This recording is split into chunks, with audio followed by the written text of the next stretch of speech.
Assalamualaikum warahmatullahi wabarakatuh. Kembali lagi bersama kami di Tahwid Channel. Channel akan mengungkap berbagai macam sejarah Aceh dan hal ihwal tentang keacehen kita bersama teman-teman sekalian. Alhamdulillah, pada pertemuan kali ini kita akan membahas manuskrip Aceh yang ditulis oleh Syekh Hamzah Fansuri terkait tentang akidah.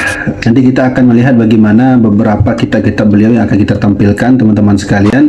Tapi sebelumnya teman-teman sekalian, mohon maaf sekali sangat lama kami upload konten ini teman-teman, yaitu terkait tentang manuskrip Aceh. Ya, fokusnya adalah tentang Syekh Hamzah Fansuri karena kita terlebih dahulu membaca bagaimana isi daripada manuskrip Syekh Hamzah Fansuri, sehingga butuh waktu yang sangat lama dan butuh pencernaan yang juga harus kuat, karena memahami cara pandang Syekh Hamzah Fansuri terkait tentang tauhid yang ada pada diri beliau itu jugalah tidaklah sembarangan. Kalau kita tidak memiliki dasar tauhid yang kuat, maka tentu kita tidak bisa memahami lebih dalam bagaimana ajaran ataupun ideologi Syekh Hamzah Fansuri sebagai wali Allah ketika beliau menulis kitab-kitab beliau. Nah teman-teman sekalian, jadi langsung saja teman-teman ya. Nah, kali ini kita akan membahas isi daripada kitab Syekh Hamzah Fansuri. Apa isinya dan bagaimana gambaran yang digambarkan sisi tauhid oleh Syekh Hamzah Fansuri, seorang wali Allah Subhanahu wa taala. Kita akan memahaminya lebih dalam dan bertahap teman-teman, karena ini kitab beliau banyak, kemudian masa waktu pun juga perlu kami jeda teman-teman. Tidak mungkin kita buat di sini fullnya di video ini, nanti sesuai bagaimana permintaan teman-teman. Nanti kita akan baca satu kitab beliau, apakah setelah itu kita akan melanjutkan terus atau kita pindah ke kitab yang lainnya teman-teman sekalian ya. Nah teman-teman bisa lihat di samping ini adalah manuskrip yang ditulis oleh Senok Horgonya teman-teman ya. Tulisan Senok Horgonya yang beliau salin dari kitab aslinya, yaitu kitab karya daripada Syekh Hamzah Fansuri. Yang pertama kita bisa melihat di sini ada nama kitabnya itu Al-Murtahadu. Kalau tak salah saya itu halaman 1 sampai 8 teman-teman sekalian ya. Kemudian ada juga kitab yang diberi judul dengan Sifat 20 Lam Hukum Tipluh.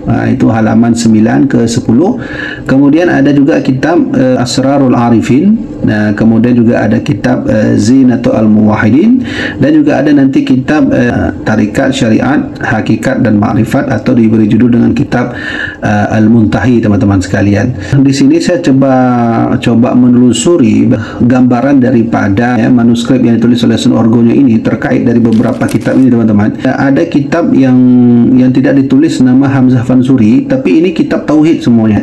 Di sini ada kitab Al-Murtabatu, tapi tidak ditulis adanya karya daripada Hamzah Fansuri. Juga demikian pada kitab Sifat 20 Lam Hukum Tipluh juga tidak disebut. Tidak seperti yang ditulis oleh Senok Horgonya tentang Zinatul Al-Muwahhidin. Ini ada tulisan Hamzah Fansuri, kemudian juga ada tulisan kitab Al-Muntahi dan juga ditulis oleh Hamzah Fansuri. Nah teman-teman sekalian, seperti mana yang sudah saya sebut, nanti kita akan membahas satu saja teman-teman ya. Kita tidak membahas semuanya. Nanti tergantung bagaimana permintaan teman-teman sekalian, apakah kita perlu membahas kitab semuanya ini secara bertahap, secara berkala ataupun tidak. Nah, dari semua kitab yang sudah kami baca ini teman-teman, sekilasnya ya, terdapatlah kitab yang sangat cocok, yang sangat pantas, mungkin bisa kita ambil ilmu dari Hamzah Fansuri, yaitu kitab Zinatul Al-Muwahhidin. Dari kitab Zinatul Muwahhidin ini itu dibagi oleh Hamzah Fansuri dari kepada 4 penjelasan. Ada syariat, ada tarikat, ada hakikat, ada ma'rifat. Nanti kita akan baca semampu mungkin teman-teman ya. Nah, kita bacakan langsung teman-teman ya. Bismillahirrahmanirrahim. Alhamdulillahirabbil alamin wal aqibatul muttaqin wassalatu wassalamu ala rasulih sayyidina Muhammadin wa alihi washabihi ajmain, amma ba'du. Dari Syekh Hamzah Fansuri berkata, adapun kemudian dari itu, maka inilah bahwa ketahui olehmu hai saudaraku bahwa fakir al-haqir dhaif al-khaif Hamzah Fansuri radhiyallahu anhu hendak menyatakan ma'rifat Allah Ta'ala dengan bahasa Jawi dalam kitab ini dengan iradah Allah Ta'ala, supaya segala hamba Allah yang tiada tahu akan bahasa Arab dan bahasa Parsi, yaitu Persia, dapat ia mengajar akan dia. Adapun kitab hamba namai Zinatul Muwahhidin. Nah, itu kata Hamzah Fansuri, yakni perhiasan sekalian orang mengesahkan Allah, dan syarrabul asikin, yaitu minuman segala orang-orang yang berahi. Berahi itu artinya adalah orang yang mencintai Allah Subhanahu wa taala. Ada di dalam kitab ini ada, tetapi muhtajkan jua, tiada mutawil. Jadi tidak, kitab ini ditulis oleh Hamzah Fansuri, Zinatul Muwahhidin ini itu tidak lengkap, artinya tidak panjang, hanya sekedar penjelasan singkat untuk lebih faham, lebih padat penjelasannya. Namun demikian kita bisa juga mengambil ilmu dari Hamzah Fansuri tentang kitab Zinatul Muwahhidin ini, teman-teman sekalian, secara umum ya, secara global. Kemudian Syekh Hamzah Fansuri melanjutkan, adapun yang ma'rifat Allah itu selalu muskil atau sulit jika tiada guru yang baik dan murid yang terang hatinya. Tidak mungkin bagi seorang yang mendapat ma'rifat itu jika tidak melalui dari guru yang baik. Guru yang baik itu artinya guru yang mengerti tentang muridnya, juga mengerti tentang hukum-hukum Allah, dan juga diajarkan kepada murid yang terang hatinya. Kemudian tiada dapat memecar akan ma'rifat Allah, karena ma'rifat Allah itu rahasia Nabi Muhammad SAW. Tetapi barang sayapnya kita ada kuasa sayapnya, tuntut jua seperti sabda Rasulullah sallallahu alaihi wasallam, man talaba syai'an jadda wajada, yakni barang siapa menuntut ini akan suatu dengan sungguh-sungguh niscaya diperdebatkan. Jadi maksud Hamzah Fansuri adalah ma'rifat adalah ilmu rahasia dari Rasulullah sallallahu alaihi wasallam, tapi kita juga harus menuntutnya tentu melalui guru yang baik dan terang hati seorang murid. Terang hati seorang murid adalah ilmunya kuat, ilmunya sanggup, dan juga ia tidak bermaksiat kepada Allah Subhanahu wa taala. Nanti ada penjelasan tentang bagaimana gambaran maksiat yang dijelaskan oleh Hamzah Fansuri pada penjelasan yang ada di bawah, teman-teman ya. Kemudian Hamzah Fansuri juga mengutip hadis baginda Nabi, kata Hamzah Fansuri, talabul ilmi faridatu ala kulli muslimin wa muslimatin, yakni menuntut ilmu fardu atas segala Islam, laki-laki dan perempuan. Kemudian Syekh Hamzah Fansuri juga mengutip hadis Nabi, talabul ilmi walau kana bisin, yakni tuntut olehmu ilmu jikalau ada di Cina sekalipun. Nah, kita tidak membahas status hadis secara lengkap, apakah sahih atau dhaif, nanti kita akan bahas pada pertemuan yang lain ataupun pada media yang lain. Kemudian Syekh Hamzah Fansuri juga mengutip firman Allah, wa ma khalaqtul jinna wal insa illa liya'budun, yakni tiada aku jadikan jin dan manusia melainkan menyembah daku dan mengenal daku. Kemudian Hamzah Fansuri juga mengambil kutipan hadis kursi, kuntu kanzan makhfiyan fa ahbabtu an u'rafa fa khalaqtul khalqa fihi arafuni, yakni daku perbendaraan yang tersembunyi lagi bagi kasih, bahkan mengenal daku maka ku jadikan khalaq ataupun makhluk bagi mengenal daku. Karena inilah maka kata ahlu suluk, mengenal Allah fardu dan menyembah Allah pun fardu, jangan tinggal. Itu adalah dalil-dalil yang mendukung bahawa segala ilmu haruslah kita tuntut, tapi harus memiliki batasan-batasan ataupun kesanggupan keilmuan kita dalam menangkap ilmu itu. Artinya Syekh Hamzah Fansuri juga berkata bahawa mengenal Allah itu fardu, artinya mengenal Allah Subhanahu wa taala lebih dalam itu wajib, dan menyembah Allah juga wajib, artinya solat jangan sempat tinggal. Oleh karenanya jika ada orang ma'rifat ataupun orang yang memperkenalkan dirinya sudah sampai ke hakikat, lalu dia tidak mengerjakan solat ataupun meremehkan solat, maka hal itu bukanlah ma'rifat dari Allah, tapi ma'rifat dari selain Allah Subhanahu wa taala. Kemudian sebermula jangan lagi kita mencari kebesaran dan mencari harta lebih daripada kuat pagi dan petang. Artinya beliau menyuruh kita untuk mengenal Allah itu jangan terlalu sibuk untuk mencari harta dari pagi sampai petang, teman-teman ya. Dan jangan masyghul ataupun sibuk akan anak istri, jangan terlalu banyak sibuk dengan anak istri kalau ingin mengenal Allah lebih dalam. Dan makan tidur seperti binatang, artinya makan terlalu banyak juga mengakibatkan kita juga tidak bisa mengenal Allah. Nah, jadi ini saran beliau ya, kalau ingin mengenal Allah, karena manusia ini terlalu lama, maka seyogyanya kita ketahui kemuliaan kita terlalu mulia, teman-teman ya. Nah, jadi kemudian Syekh Hamzah Fansuri juga berkata, yakni barang siapa bermakrifat dan berbuat ibadah kepada Allah Subhanahu wa taala, orang itulah mulia kepada Allah taala. Barang siapa makrifat dan tiada berbuat ibadah, orang itulah naqis hukumnya ataupun kurang. Jadi artinya seorang makrifat, seorang wali Allah, seorang yang sudah sampai mencapai titik hakikat, dia juga harus beribadah kepada Allah. Begitu kata Hamzah Fansuri. Artinya dia juga wajib solat, masih puasa juga wajib, dan seterusnya.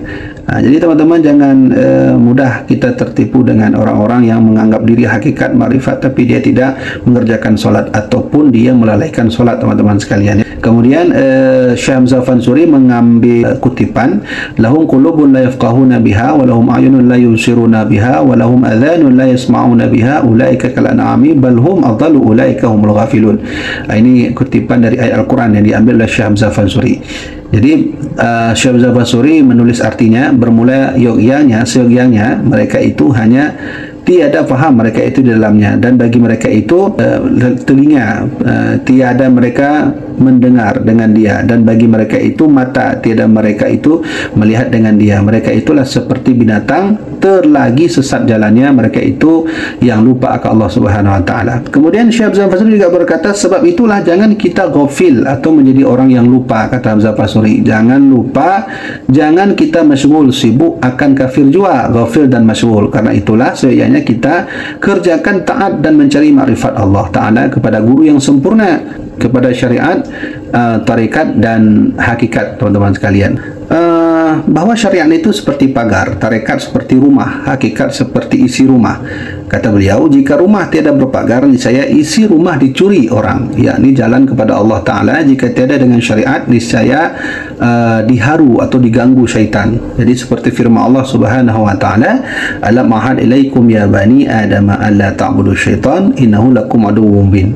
Kemudian diterjemahkan oleh Hamzah Basuri, tidaklah aku berjanji dengan kamu hai anak Adam bahawa jangan kamu menyembah syaitan, bahwasanya bagi kamu seteruku terlalu banyak.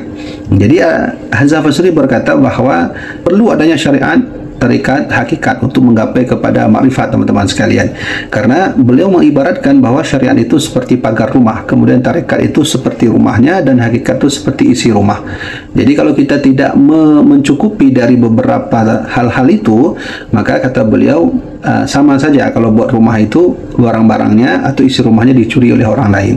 Jadi oleh karena itu syariat tidak dipakai, hakikat tidak dipakai, tapi langsung kepada makrifat itu tidak ada artinya. Kemudian seyogyanya kita memiliki diri kita supaya jangan diharu ganggu oleh syaitan. Adapun berbarang siapa menahjal, saya nak tahu ni apa artinya, ini nanti kita akan cari ya. Adapun barang siapa menahjal syariat jadi kafir, naudzubillah minha. Artinya orang-orang yang tidak mengerjakan syariat tapi dia sudah makrifat, itu Hamzah Basuri mengatakan itu adalah orang kafir. Ataupun begini, orang-orang yang berhakikat, bermakrifat tapi dia meninggalkan solat ataupun melalaikan solat ataupun juga tidak menuntut ilmu, itu juga menjadi kafir. Ini kata beliau ya. Nanti kita akan baca lebih dalam ke bawahnya. Kemudian karena kata beliau, karena syariat tiada bercerai dengan tarekat. Jadi syariat tidak boleh berpisah dari tarekat. Tarekat tiada bercerai dengan hakikat, tarekat juga tidak bisa berpisah dengan hakikat, hakikat tiada bercerai dengan makrifat. Jadi semua punya unsur pertaliannya, teman-teman sekalian ya.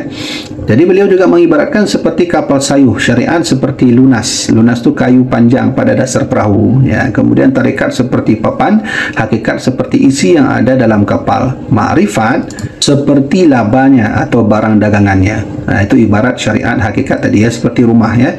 Kemudian apabila lunas, atau lunas itu tadi seperti saya sebut, lunas itu adalah kayu panjang yang ada pada dasar perahu itu. Apabila lunas dibuangkan, niscaya kapal itu karam. Apabila karam, ya labanya pun lenyap dan modal pun hilang, lagi merugi hukumnya. Wallahu alam. Nah, itu kata beliau ya. Nah, ini yang saya baca ini teman-teman adalah muqaddimah kitab Zinatul Muwahhidin yang ditulis oleh Syekh Hamzah Basuri, yang disalin kembali oleh Senuk Khorgunya, teman-teman sekalian. Jadi teman-teman sudah tahu kan. Jadi sebelum Syekh Hamzah Basuri menjelaskan lebih panjang terkait syariat, kemudian tarikat, hakikat dan makrifat, beliau menjelaskan secara umumnya. Yang dari sini kita bisa ambil kesimpulan bahwa kata beliau syariat, tarikat, hakikat dan makrifat itu sangat bertalian, tidak boleh berpisah. Seperti mana kata Syekh Hamzah Basuri bahwa syariat itu seperti pagar, tarikat itu seperti rumahnya ya. Kemudian hakikat itu juga seperti isi rumahnya. Jadi itu adalah ibarat yang digambarkan oleh beliau bahwa kita dalam membangun rumah itu punya pertalian. Apa hal-hal yang terkait tentang rumah harus ada, teman-teman sekalian. Jadi di sini kita ambil kesimpulan bahwa sesungguhnya syariat, hakikat dan seterusnya itu wajib ada pertaliannya. Oleh sebabnya, jika ada orang yang menganggap diri sudah mencapai hakikat, orang membahas tentang makrifat, orang membahas tentang hakikat, ini perlu saya sampaikan karena banyak media-media sekarang membahas tentang makrifat yang tak menentu, hakikat yang tak menentu, padahal dirinya tidak menjalankan syariat Allah dengan benar, padahal dirinya juga tidak melakukan solat dengan benar, ilmu tidak ada. Itu sangat berbahaya. Bahkan Syekh Hamzah Basuri tadi berkata bahawa jika ada orang yang menjauhkan syariat dari dirinya, maka dia hukumnya kafir. Jadi dia menjauhi dirinya dari syariat tapi menganggap dirinya hakikat. Jadi teman-teman harus berhati-hati membahas makrifat. Tidak semua makrifat ini bisa diperbahas secara publik. Hakikat juga demikian. Ini sekalian artinya kita harus membahas makrifat hakikat itu di tempat yang khusus, kemudian pembahasan juga khusus dan dihadiri juga oleh orang-orang yang khusus. Tidak bisa kita perdengarkan kepada orang-orang awam. Nah teman-teman sekalian, ini adalah mukadimah dari Syekh Hamzah Al-Fansuri. Kita tak membahas lebih panjang karena panjang sekali videonya teman-teman. Setelah ini kita akan membahas bagaimana syariat menurut Syekh Hamzah Fansuri yang sebenarnya dari wali Allah Subhanahu wa taala.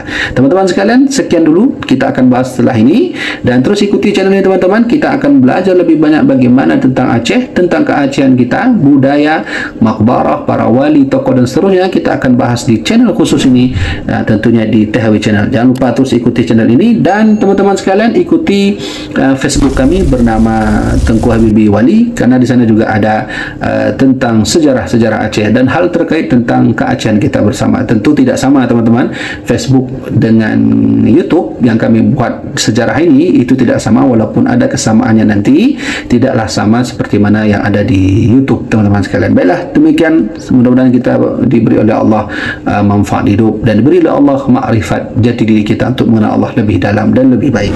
Dan teman-teman komen di bawah apakah kita akan membahas Hamzah Fansuri lebih dalam atau tidak. Itu bagaimana permintaan teman-teman sekalian. Usikum binafsi bittaqwallah. Wassalamualaikum warahmatullahi wabarakatuh.